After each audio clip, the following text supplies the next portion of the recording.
So hello guys, and welcome to another video. And it was recently revealed that Grezzo is developing The Legend of Zelda Echoes of Wisdom alongside Nintendo EPD. And if you didn't know already, Grezzo previously developed the Link's Awakening remake, alongside other Zelda remakes, but Link's Awakening is the most relevant one to this discussion. And I mostly assumed that Grezzo was developing this, since the engine and visual style looked very similar to Link's Awakening. Like, it looked like almost exactly like the style of Link's Awakening. So I feel like that was definitely a very fair assumption there. And it's really just confirmation at this point. So it got me thinking that Nintendo games that were previously remade could potentially be getting sequels in the future. It kind of makes sense, as we've been getting quite a lot of remakes of series that haven't gotten a new game in a while, or at least a new game in a classic style or an older style that they haven't gone back to. You probably know what I'm hinting at with that one, but there are other instances of this happening. Actually, two very notable instances of this happening recently, like in the past couple years. So, Metroid 2 Return of Samus got a remake as Samus Returns in 2017 on the 3DS by Mercury Steam. And then, in 2021, we got Metroid Dread, also developed by Mercury Steam. And then, another example is Famicom Detective Club, as it got its first two games remade in 2021. And then last month, we got Emio, which is a sequel to both of those games, and they were both developed by Mages and Nintendo EPD. And this one is interesting, since the Famicom Detective Club remakes didn't sell very well, like they didn't even crack 1 million, but we still got a new game anyway, which I definitely think is an important thing to consider in this discussion, because maybe Nintendo isn't gauging interest on these remakes exactly. I mean, sure, they are to some degree, because, they still have to, put something out before they do, a full plunge into that series and everything with a brand new game. But at the same time, I feel like these remakes are more of kind of giving the developer a chance to make a game in these respective series. Like, especially with things like Grezzo and 2D Zelda, Mercury Steam, and Metroid, and then Famicom Detective Club and Mages. It kind of feels like they're trying to get, new developers, used to these series so they can properly make a new game. And it's working out really well, since Metroid Dread and Emio were both great games. So I definitely feel like this is working out, and I feel like Nintendo's probably going to use this approach more in the future. But on top of that, I feel like there's also some legacy-type games that includes content from older games. Not necessarily remakes, but more of like a collection of stuff from a particular series that ended up getting proper successors. Like, one example is WarioWare Gold in 2018, which eventually led to Get It Together and Move It. I know WarioWare Gold didn't sell very well since it was on the 3DS, but I feel like Nintendo didn't really consider that much. I feel like they probably assumed that WarioWare was going to sell better on the Switch, and that definitely worked out. I know it did have the same developers, kind of tossed in between Intelligent Systems and Nintendo EPD. Intelligent Systems and Nintendo in-house were the developers of WarioWare before, but I feel like since then, since the 2000s, there have been some new developers kind of coming in to both studios. So I feel like WarioWare Gold was kind of an opportunity to get those younger developers and people who more recently joined kind of used to WarioWare and everything. And I feel like a similar thing is the case for Mario Party Superstars in 2021, as that laid a lot of the groundwork for Jamboree, which is finally a brand new Mario Party experience with the classic board gameplay. I know there are a lot of returning developers from Hudson Soft that are at Nintendo Cube now, but I feel like there's also kind of a mix of the developers that were at Nintendo Cube before, as well as developers that were joining more recently. So I think it's still kind of orientating these developers for making a proper classic Mario Party game. And there's also the fact that it had to be adapted into HD as well. But there also are quite a lot of other recent remakes that could get full sequels in the future, and I really hope they do. So, the first one is Advance Wars 1 plus 2. This one might be iffy, because it kind of had a lot of circumstances behind its launch, since it was delayed multiple times, and then as a result, it didn't sell very well. But there still is a possibility that it could get a sequel. This could still be a case where Nintendo was just getting way forward used to the Advance Wars formula, and the next game will actually gauge the success of Advance Wars, and they'll put more effort into marketing it. So, I still think there's a possibility. Like, Nintendo could have greenlit it before Advance Wars 1 plus 2 release. That's also a possibility as well. So, there is definitely still a chance we could see a new Advance Wars in the future, even though 1 plus 2 didn't sell very well. Like, I still feel like Nintendo would give it another chance, like just looking at the other series they've remade and also kind of given a new game for. But yeah. The next one is Miitopia, which actually sold decently well and was popular online for a little while. The remake was developed by Grezzo, so this could possibly be their next project after Echoes of Wisdom. Like, it would be great to see a new Mii game after so long. I mean, we got Switch Sports, but that was heavily centered around the awful Sportsmates.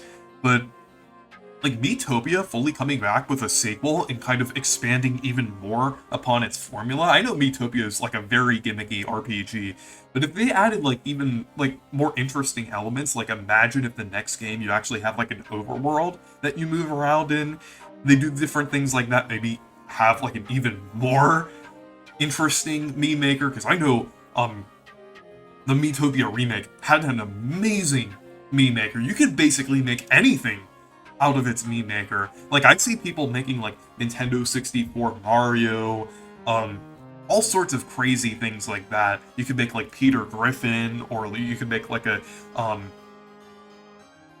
cart, like, you could make, like, a box art of a game or something. It's kind of insane. But I'd love to see that return in a future Mii-centric game. That was such a, like, a fun experience, and Miitopia is just a fun game in general, so I really hope they bring that back. I know, like, everybody is hoping for Tomodachi Life to come back, but I think that and Miitopia should come back. So yeah. And the next one is Mario vs. Donkey Kong. And this was developed by Nintendo Software Technology, which did develop the previous games. But ever since the original Mario vs. Donkey Kong, they went in a very different direction, kind of doing like a more touchscreen based thing, kind of a Lemmings style game with the mini Marios. And this remake, I feel, was an opportunity for them to finally get back to the classic formula, and this was also the first game in a decade. So it made a lot of sense why they would remake the original, like, for these circumstances. So this remake could possibly kickstart a rebooted version of the Mario vs. Donkey Kong series that is actually reminiscent of DK94 in terms of gameplay. I think that would be absolutely amazing, and I really hope that happens. Because DK94 and the original Mario vs. Donkey Kong, and by extension the remake, are very fun games. And I just don't want that formula to go to waste. And next up is another very promising one that I also feel is very likely, probably even more likely than the previous ones that I mentioned. And that is Super Mario RPG. It sold very well for Mario RPG standards, like over 3 million. That's actually more than most of them. So I definitely think there's a good chance there, and Arte Piazza could also be working with Nintendo more as well, like, due to the success of this remake. And I actually predicted this before, or also kind of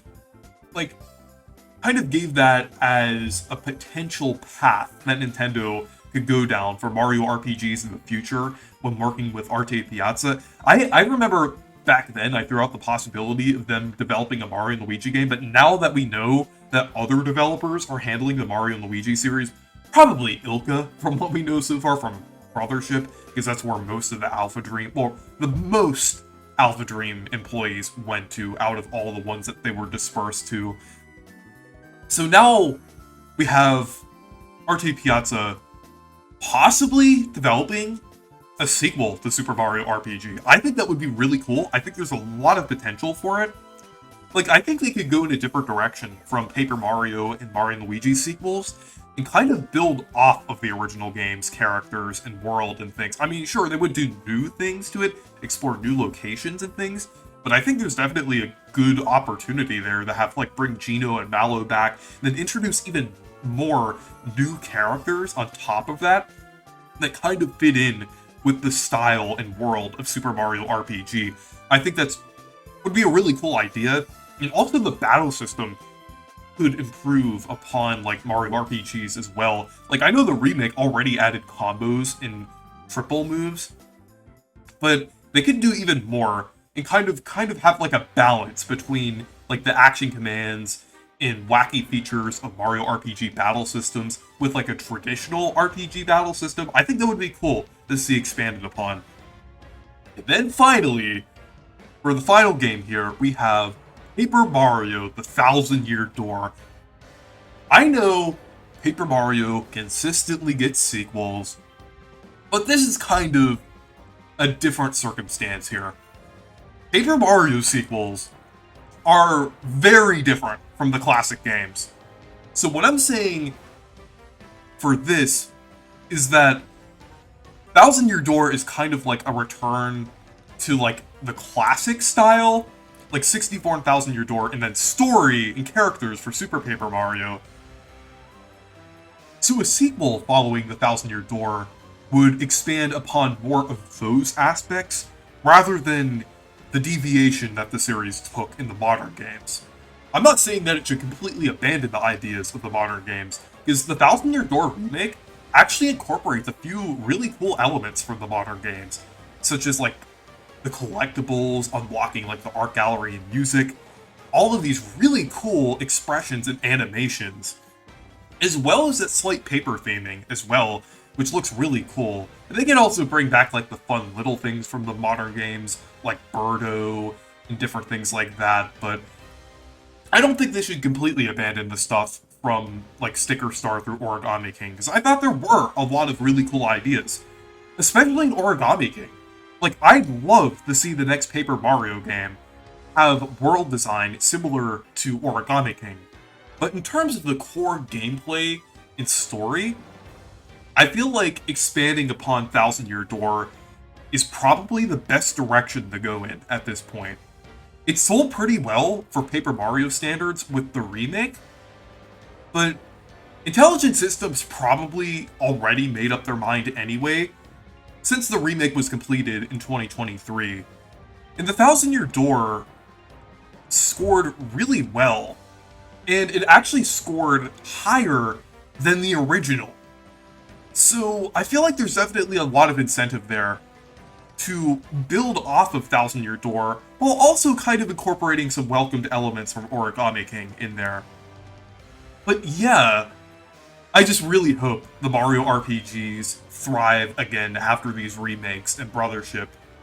But yeah, in general, with Nintendo's remakes, I'm hoping that Nintendo will take the full step to revive these series with sequels building off of the remakes. And I'm really glad they are doing this so far from the examples that we've seen, like Echoes of Wisdom, Metroid Dread, and Emio, and Superstars and Jamboree by extension.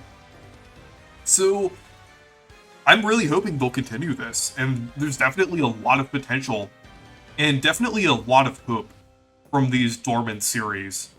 So anyways, thank you guys for watching this video. Make sure to leave a like and subscribe for more, and make sure to check out my Discord server and Twitter if you want to. Goodbye.